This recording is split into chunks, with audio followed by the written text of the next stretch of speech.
It's 8:30. Good morning, I'm Ian Crouch with Hunter News. A father and daughter have been the victims of a violent robbery at Charlestown Square. A number of people approached the 41-year-old man and 14-year-old girl yesterday afternoon, assaulting both of them before taking off with the father's car keys, mobile phone and wallet. They were treated for minor injuries while their attackers took off. A Waihi grandmother seriously injured following a hit-and-run crash has been told she may never walk again. Kerry Edwards continues to recover in hospital following the crash on Sparks Road at Warnervale on Saturday night. A 24-year-old man has been charged over the crash after handing himself into police.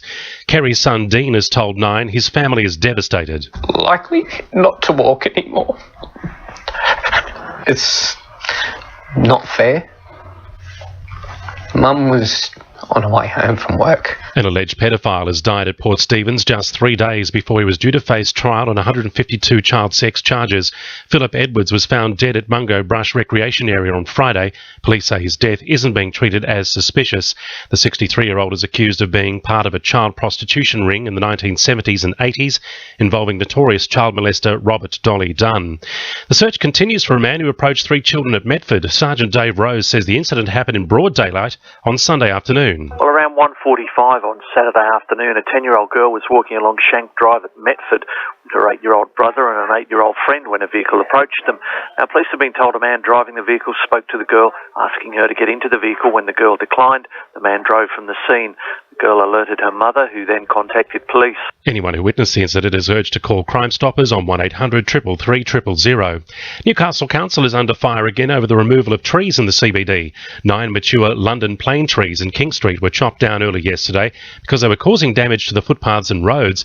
It prompted outrage among some on social media. Council says the work had to be done on a quiet weekend to avoid disruption.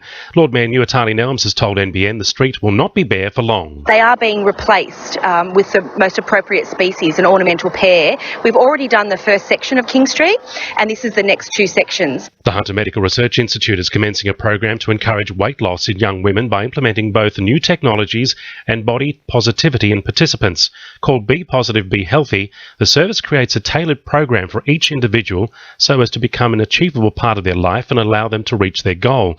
Chief Investigator Dr. Melinda Hutchison says body positivity is key to the program. So when I spoke to young women about what they would like from a program, that they told me that they're really motivated to try and manage their weight, to feel good about themselves. So we've tried to tie that into the program to make sure that all of our messaging is really about promoting that feel-good factor. Updating sport, the Newcastle Jets are a step closer to avoiding the wooden spoon after a disappointing A-League season. They came away with an upset 1-0 win over ladder leaders Melbourne Victory at Amy Park on Friday night, with coach Phil Stubbins declaring the win wasn't a fluke, as they've been close to a win several times in previous rounds. In hockey, Maitland's 9-6 win over Wests had an international touch to it. Maitland welcomed home former player and Kookaburras champion Simon Orchard for the Round 4 Hunter Coast Premier League match. West hosted renowned Indian drag and flick shooter Shadeep Singh, who scored 3 goals during the Newcastle International Hockey Centre game. Newcastle Knights centre Dane Gagai proved his worth to the team, scoring 2 tries in their hard-fought 22-6 loss to Cronulla.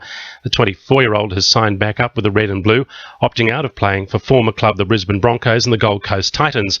Coach Rick Stone says it's boosted team morale to have Gagai cement his life in the Hunter. We think that's a huge boost for us, and they're really happy for Dane that he sorted himself out and he can get on with playing some footy. 2NURFM News Time, 26 to 9.